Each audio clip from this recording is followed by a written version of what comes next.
para pemirsa, ketemu lagi dengan channel untuk berbagi pengetahuan dan belajar sepanjang hayat.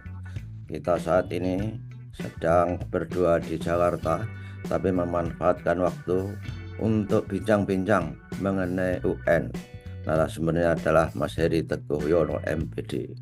Nah, ini ada pertanyaan, kita sapa dulu dan jangan lupa klik subscribe supaya Anda selalu mendapatkan video terbaru dari Suyanto.id. Assalamualaikum warahmatullahi wabarakatuh, Mas Heri. Waalaikumsalam warahmatullahi wabarakatuh. Selamat pagi, Prof. Sianto. Selamat pagi. Suara saya agak bindeng ya, karena atau Mas, nggak apa-apa lah. Kita sama-sama di satu hotel tapi di lain lantai.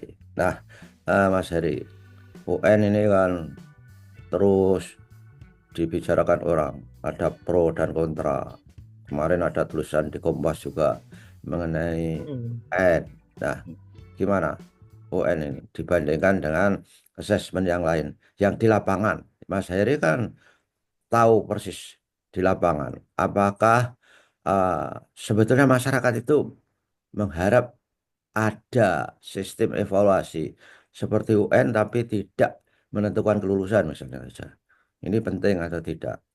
Bagaimana guru, bagaimana kepala sekolah, dan juga mungkin aspirasi orang tua kalau sampean pernah mendengar. Mas Heri?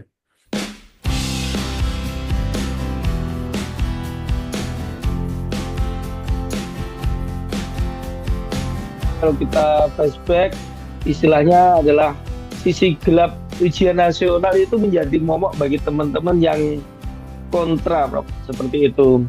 Dan yang kontra selalu menyatakan bahwa persepsi ujian nasional itu mindsetnya memang terjadi kecurangan yang masif.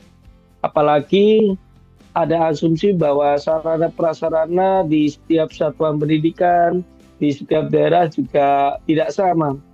Tapi bukan juga jaminan bahwa sapasnya sama, tidak menjamin bahwa pelaksanaan ujian nasional itu terjadi kecurangan juga. Di NBK pun, Prof, sebagai pengganti ujian nasional sejak tahun 2021 atau asesmen nasional atau awalnya adalah AKM itu pun banyak terjadi kucing-kucingan, artinya terjadi penggantian pemain atau peserta yang tidak sesuai. Dan pengalaman pelaksanaan ujian nasional itu juga memang terpengaruh dari kaitannya intervensi dari daerah, Prof. Pelaksanaan UN di daerah itu banyak sekali daerah-daerah itu yang takut kalau prestis nilai daerahnya itu rendah dipandang secara nasional. Seperti itu, Prof, untuk fakta yang ada di lapangan. Jadi mereka yang kontra itu mengatakan bahwa sarana prasarananya belum sama kok dinilai dengan standar satu yang sama. Itu bukan soal pelaksanaan, Mas. Itu mereka komplain soal keadilan. Jadi eh, sarana prasarana nggak sama kok dinilai oleh instrumen satu yang sama. Jadi mereka tidak sadar mengucapkan hal itu karena kalau kita memberikan asesmen penilaian di sekolah, di mana sekolah itu misalnya satu sekolah, satu kelas di sekolah, itu kan sarana prasarananya sama, gurunya sama, toiletnya sama, bangkunya sama, papan tulisnya sama, semua sama. Tapi bukan berarti setelah diuji mereka itu menunjukkan nilai-nilai yang yang fair dan memiliki kompetensi yang sama pula. Lulusannya kan macam-macam, Mas. Teman-teman sampai dulu satu kelas itu ada yang bisa meneruskan ke SMA yang baik. Misalnya kalau kita berbicara SMP, setelah di masyarakat ada yang inovatif, ada yang sukses, ada yang tidak. Padahal itu sarana prasarananya sama ketika diberi alat tes yang sama. Hasilnya juga toh berbeda. Tapi kalau tidak diberi tes yang sama itu kita kan tidak tahu perbandingan antar anak itu. Ya gitu saya kira. Nah, yang paling resistensi kalau di sekolah-sekolah, di teman-teman Mas Heri terhadap pemanfaatan UN lagi. Dan saya kira UN kalau dibangkitkan lagi itu harus mendengar inspirasi dari masyarakat yang terutama jangan menentukan kelulusan. Fungsi utamanya adalah untuk melihat peta pendidikan kita secara nasional. Sehingga dengan melihat peta itu intervensinya itu jelas Betul. dari satu daerah ke daerah lain agar pendidikan kita itu secara nasional menuju standar yang diidam-idamkan itu. Apa guru sebetulnya gimana Mas guru itu sebetulnya di daerah-daerah Mas? Nah, ini Prof, yang harus kita berikan pemahaman ke teman-teman kita, kata atau kalimat UN itu masih menentukan kelulusan, Prof. Padahal di era tahun 2015, masih kita ingat 2016, itu pun sudah ada kebijakan Kemendikbud bahwasanya ujian nasional itu bukan penentu kelulusan. Dulu masih ada kombinasi nilai ujian nasional dengan kombinasi ujian sekolah. Dan penentu kelulusan itu dari satuan pendidikan itu sendiri.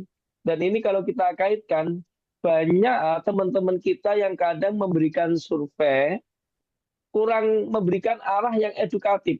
Maksudnya begini, Prof. Beberapa teman mungkin kita sudah tahu di berita hasil survei teman-teman dari PGR itu yang mendukung sekitar kalau nggak salah sekitar 90-an 2%. Terus kemudian dari FSGI itu yang menolak sekitar 87%, dari sekitar kalau nggak salah 921 responden, dan dari teman-teman kami sendiri di daerah, dari responden komunitas belajar, sekolah penggerak maupun MGMP pun ini juga ada yang mendukung bahkan hampir sekitar 85%. Artinya kata edukatif itu dalam memberikan pertanyaan dalam survei itu haruslah membangun, Prof.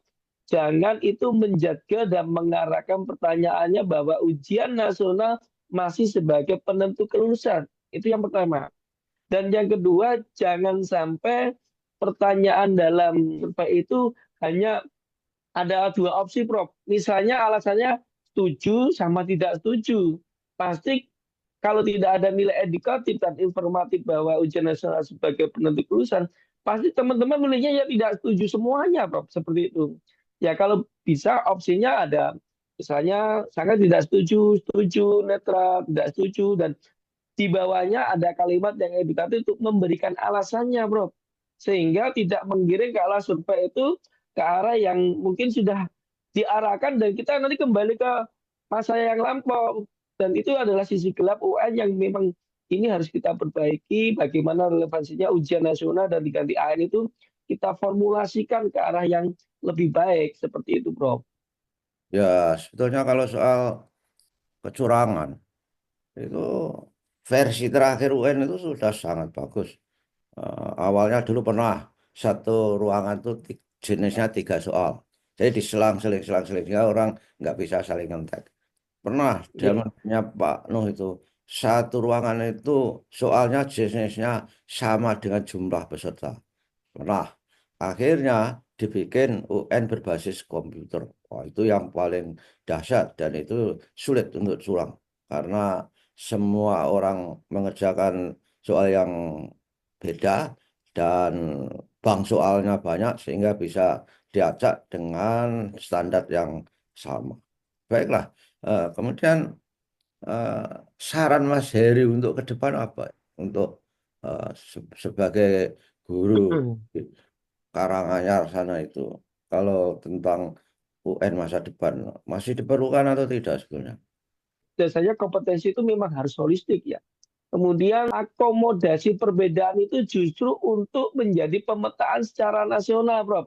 Ya, sehingga nanti poin-poin tersebut akan menjadi satu. Bagaimana nanti masukannya, Prof. Kita akomodasi UN itu bagaimana kelemahannya, sisi baiknya apa, lalu asma nasional yang sekitar 4 tahun ini yang memang betul kita refleksikan sisi baiknya, tetapi itu kan masih berupa sampling, Prof. Hmm. Masih sekitar perwakilan siswa saja, tidak mewakili capaian hasil belajar masing-masing individu, Bro.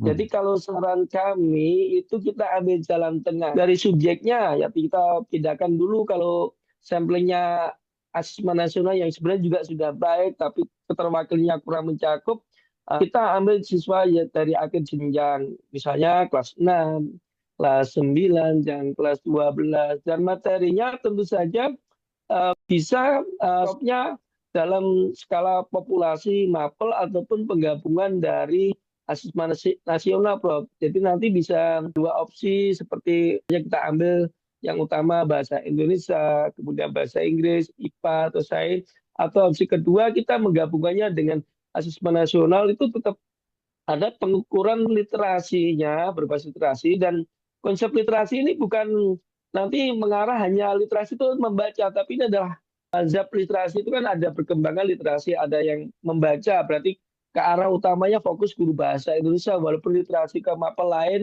itu juga ada kemudian ada literasi yang terkait dengan sains bisa dihubungkan dengan matematika kemudian dihubungkan dengan juga IPA. Lalu juga kita masukkan unsur-unsur survei lingkungan belajar yang mendukung, yang mengakomodir bagaimana proses perkembangan siswa, dan terutama satu lagi Prof, karakter. Dan kalau bisa kita juga membedakan antara setiap jenjang Prof. Kalau misalnya kelas untuk SMA SMK kan biasanya membutuhkan sertifikat pengakuan untuk perguruan tinggi misalnya ke luar negeri Prof. Jadi kalau bisa itu ada sertifikatnya Prof. Dan nanti sertifikat itu bisa digunakan kita yang ke perguruan tinggi dan bisa juga nanti di SMP itu mengarahkan bagaimana dia melanjutkan ke SMA itu ada minat bakat ke mana penjenjangannya. Misalnya nanti dia bakatnya ke kejuruan, bisa saja dalam soalnya nanti kita akomodasi instrumen-instrumen yang mengarah ke situ. Misalnya mau ke hobinya di bidang desain, bisa ke arah soal-soal instrumen yang berbau menyalurkan akomodasi minat dan bakat siswa. Dan untuk di SD penguatannya ini fondasinya adalah di literasinya adalah bagaimana karakternya itu, Prof. Jadi berjenjangnya juga berbeda, tujuannya juga lebih berbeda.